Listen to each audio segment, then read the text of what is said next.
Hello to all my wonderful subscribers, devout disciples, welcome. This is your Master GongSun. Now, this Halloween season, I thought I would offer you all a nice little spooky haunted tour throughout Asia, specifically Thailand, a place that I have once lived in. Yes, I did. And I can tell you, yes, it is a very haunted place, just like its neighbors, Malaysia and Cambodia. Alright, this is from tiger.com, which is a news site, Thailand related. Here are some takeaways. The Tiger Spooky Key takeaways. Thailand's haunted places blend folklore, tragedy, and centuries of spiritual belief. Each eerie site tells a story of love, loss, or lingering spirits that defy time. From ghost towers to cursed islands, Thailand's supernatural tales are alive and well. As Halloween creeps closer, what better way to get in the spirit than by exploring some of Thailand's most haunted locations? The Land of Smiles has a long tradition of ghost stories, folklore, and places that seem to carry more than just history. From tragic love stories to haunted dorms and places, here are 10 eerie spots across Thailand sure to send a chill down your spine. Now, I won't mention it all because some of them I have already mentioned in previous videos, such as this Menak Shrine, the Satorn Tower I've talked about, but there are a few things I have not discussed, so let's talk about the lesser known ones. Yeah, so the first two. So in Udon Thani, which is a city in the Isan province of Thailand in the northeast, there is some sort of forest. Let's see what this is about. Deep in Udon Thani province lies Kam Chanod Forest, a lush island grove that many believe is a portal to the spirit world. Yeah, it does look kind of eerie. There's something about the way the branches grow that makes it look like they're like hands reaching for something, right? Like fingers and arms, right? Because this could be kind of like the fingers of a hand, right, reaching out. Anyway, the most famous story dates back to 1989 when a traveling cinema crew set up a movie night for what seemed to be a massive crowd. The next day, villagers claimed no one from their town had gone, meaning that the audience may not have been human. Oh, I see. Oh, yeah, well, that happens all the time. People still visit, drawn by Naga legends, mystical energy, and that eerie sense of never being completely alone among the trees. Ooh. Now we have an actual picture of this shoe factory, Bang Pu Shoe Factory, aka Ghost Factory, Samut Prakan. So this is the factory industrial area of Thailand, actually near the airport, for those of us who've been there to BKK Airport Suvarnabhumi. This is actually kind of near the Gulf of Thailand in the southeast corner of Bangkok, although it's in its own city called Samut Prakan. This abandoned shoe factory near Bangkok is infamous for its chilling backstory. After a deadly explosion on the production line, employees began seeing their dead coworkers roaming the factory. The owner ignored their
And yes, if you're at the center of some sort of trauma or some sort of deep emotion, then your imprint, your ghost, will resonate until you have your peace.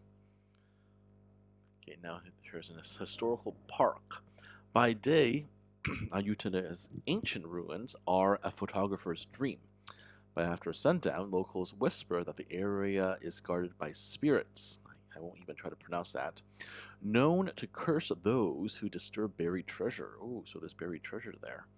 Furthermore, many may attribute the Burmese invasion of the site in 1767 to having contributed to the haunting that encompasses this park as well.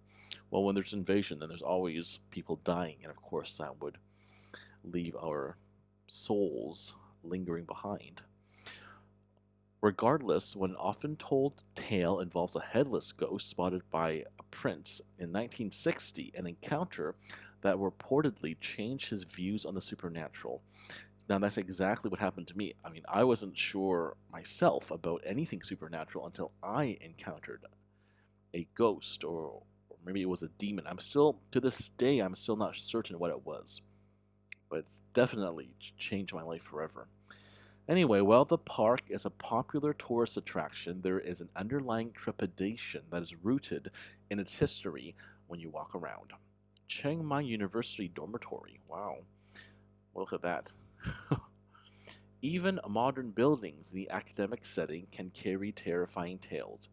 One example lies in Chiang Mai University's 7th dormitory, where students have long feared a ghostly presence. The haunting centers around the sound of dragging and the words "pok," crude, okay, I don't know what that means, being muttered in the stairwell. It's believed to be the spirit of a student who was attacked and left to die, forever trying to climb back up the stairs. The legend became so well known that it inspired a segment in the horror anthology film Haunted Universities. Well, for those of you who like Thai horror, you may have seen this. Like, I have not seen it, but maybe it's worth seeing. Next one, Saracen Bridge Phuket in Phang Na. Connecting Phuket, and of course Phuket is a very picturesque beach town right on the Andaman Sea, right? And that stretches out into the Indian Ocean, right? For those of you who may not know. Connecting Phuket and Phang Na, Saracen Bridge looks peaceful until the full moon rises. That's when drivers say they've seen two white rabbits with glowing red eyes sitting silently on the railings. According to local lore, these are the spirits of a young couple who took their own lives there in 1973 after being forbidden to marry. Many people still leave offerings at the bridge to honor them, but on misty nights the air feels heavy with sorrow. Well, of course, you know what Taoism says, right? I mean, anyone who dies in a state of heightened emotion would refuse to leave, especially uh, the young lovers, right? I mean, in Mandarin we say liu lian, and it means your sentiments have still been maintained. I mean, you've left your sentiments behind, being that they're behind on the earthly realm, but you refuse to leave because you still haven't completed your mission, which in this case would be to the young couple would be wanting to reunite, right? That is their mission. But as soon as they realize they're dead, and if they're and they still have to come to terms with it. But when they realize all that, then they can finally move on. Here is Koh Hing Ham, Satun. I guess that's the name of the place. This island may look like paradise, but its smooth black stones come with a deadly warning. Folklore says that anyone who takes a stone from this island will be cursed with terrible luck. Because of that, you can expect to find mounds of stones stacked up in towers as visitors leave their mark without testing the curse of the island. The island's guardian spirit is set to enforce the curse, making this a haunted place in Thailand where you're better off just taking photos. So make sure there's nothing in your pocket on the way back from the island. Well, even if you take photos, depending on what time of day and where, you might even capture a ghost. That's called spirit photography, right? Because there's always lingering spirits who refuse to leave. Why? Because they're too attached to this earthly existence. And this is why, just like in Buddhism, we in Taoism also teach to not be too attached. We teach some level of detachment. Some level of detachment is healthy. I'm not saying don't love your loved ones, love them as much as you are capable of, but just remember that everything is temporary on this earthly plane. When it's time to leave, then you have to let go. All right, I believe this is the last one, is it? This one has a personal connection to myself because I actually have been to this place before. I took the SkyTrain once and we passed by Wat Simianari. Actually, this I know how to pronounce because I heard the lady announce it on the SkyTrain system. And actually, it wasn't the SkyTrain, it was the SRT, State Railway of Thailand. If you take the red line all the way up north, you go all the way up to a city called Pathum, and I was heading to a very nice mall called Future Park Rangsit. Rangsit being the name of the area with my friend. So we passed by a Wat Samia Nari. Yeah, that's exactly how she pronounced it too. Alright, this temple might look unassuming by day, but it's become notorious for late-night ghost stories involving taxis. The legend goes that two sisters were killed in a train accident nearby. Since then, multiple taxi drivers have reported picking up two women in black who vanished before reaching their destination. Wow. This is very much like a very famous ghost story for those of us familiar with North America called the Phantom Hitchhiker, where you pick up a hitchhiker, you're driving her back to her place, and then when you arrive at her house, you turn around and then she's gone. And then you go and she leaves behind a scarf and you go and give it to the person who answers the front door, and it turns out to be her mother. And then the mother's like, "Oh, Karen died 7 years ago." Right? I'm sure you're all familiar with that. Anyway, let's continue. As recently as 2024, a driver was left shaken after realizing his passengers had disappeared into thin air. See, I would like the article about this. I would love to know more about this. Locals leave offerings at the temple to keep the spirits at peace. But if you're driving through the area at night and see two women hailing a cab, maybe keep on going. Good idea. Thailand's haunted places reflect the country's deep cultural connection to the spirit world. As I have said many times, Asia is a very spiritual place and is very much connected to the spirit world. Whether or not you believe in ghosts, some of these places carries whispers from the past, some tragic, some chilling, all unforgettable. So if you're in the mood for something spooky this Halloween in Thailand, consider visiting or avoiding one of these haunted sites. Just remember to be respectful because you never know who or what might be listening. Well, unfortunately, I am not in Thailand for this Halloween, but certainly it's something to see if you happen to find yourself in that part of the world. This has been your Master GongSun, and as usual, keep living in alignment with the Tao.